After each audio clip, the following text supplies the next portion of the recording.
Fuck boys and girls, anong lagay? Alam nyo ba na bago pa man naimbento ang alarm clock na pwede mong iset sa umaga, may isang trabaho na talagang dedicated sa paggising ng tao? Oo, may mga taong literal na kumikita sa paggising ng iba.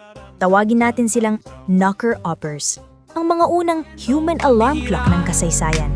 Sumubaybay, subscribe, fuck your day, facts, size, and history. Imagine ito, mga late 1800s hanggang early 1900s sa mga lungsod ng England at Ireland, kung saan ang industrialisasyon ay nagbukas ng panibagong paraan ng pamumuhay at panibagong uri ng trabaho. Dati, ang oras ay parang alon lang, bahala na sa buhay. Pero nung dumating ang factory system, naging literal na pera ang oras. Kung huli ka sa trabaho, may epekto ito sa kita. At dito lumitaw ang knocker-uppers, mga taong binabayaran para siguraduhin gising ka bago magtrabaho. Ngunit paano nga ba sila gumising ng tao? Simple lang, pero kakaiba. May ilang gumamit ng mahabang stick para maabot ang window ng ikalawang palapag. Ang iba naman ay gumagamit ng pea shooter o nagtatapon ng maliliit na beans para kumatok sa bintana. At kapag kinakailangan, direct tap sa bintana, literal na katok sa salamin. Para sa mga empleyado ng factory, ang mga knocker-uppers ay hindi lang convenience, sila ay naging mahalagang bahagi ng pang-araw-araw na buhay. Ngunit buhay ng isang knocker-upper ay hindi puro saya at tawa. Ang araw-araw nilang routine ay pumunang hamon. Maagang gumising, maglakad-lakad sa ulan o sa lamig at siguraduhin tama ang bawat knock. At kung mali ang oras, posibleng maapektuhan ang kita ng kliyente pati na rin ang relasyon sa kapitbahay. Ang ilan sa mga kapitbahay ay nagreklamo, kaya minsan ay pinag-iisipan din ng moralidad ng trabaho.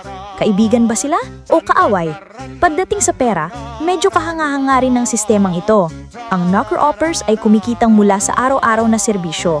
Sa isang paraan, pwede nating sabihin sila ay pioneer ng commercial wake-up service. Isang negosyo na nakasentro sa simpleng pangangailangan ng tao, paggising sa tamang oras. Hindi lang ito kwento ng praktikalidad. Ang knocker-uppers ay nakapasok din sa literatura at pop culture. Halimbawa, si Charles Dickens ay naglalarawan sa ilang akda niya ng ganitong klase ng tao na nagbibigay ng realismo sa pang-araw-araw na buhay sa lungsod. At sa alaala ng masa, marami ang may kwento tungkol sa tapang at kakaibang paraan ng paggising ng mga knocker-uppers. Isang simpleng bagay na naging mahalaga sa pang-araw-araw na buhay. Ngunit tulad ng lahat ng bagay sa mundo, dumating ang panahon na nagbago ang laro. Nang dumating ang murang alarm clock, unti-unti nang nawala ang tradisyon ng mga knocker-uppers. Ang mga maagang tao na dati ay may trabaho sa paggising ng iba, napalitan ng teknolohiya.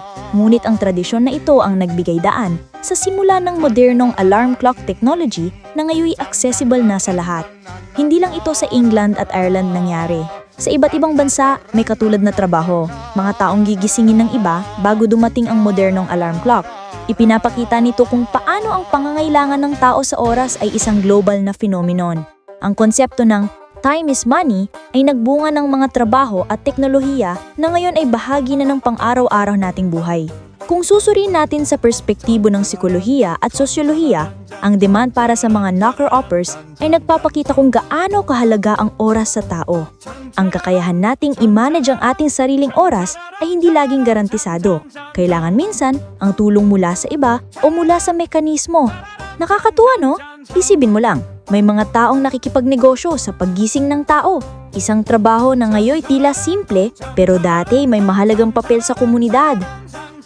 Ngayon, sa ating modernong panahon, ano ang pwede nating matutunan? Una, ang halaga ng oras at disiplina.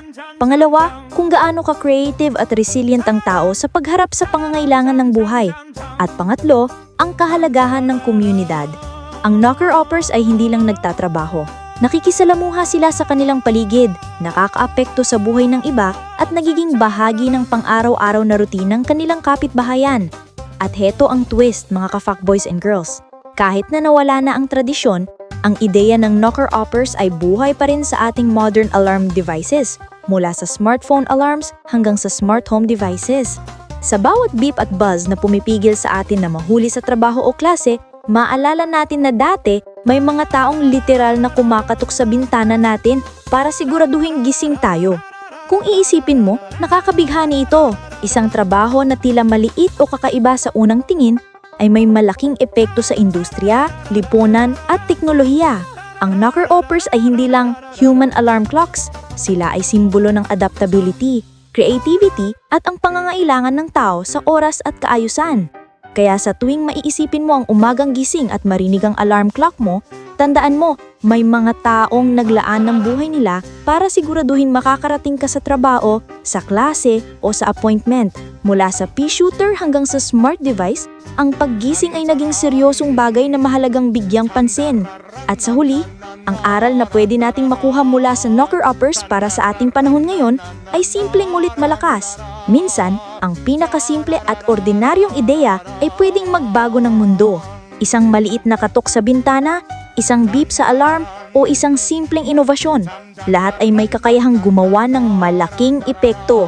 Comment mo nga sa baba kung bakit late ka pa din kahit may alarm clock na. Matuto at matuwa, mga sikretong nakatago sa mga kwentong pambihira.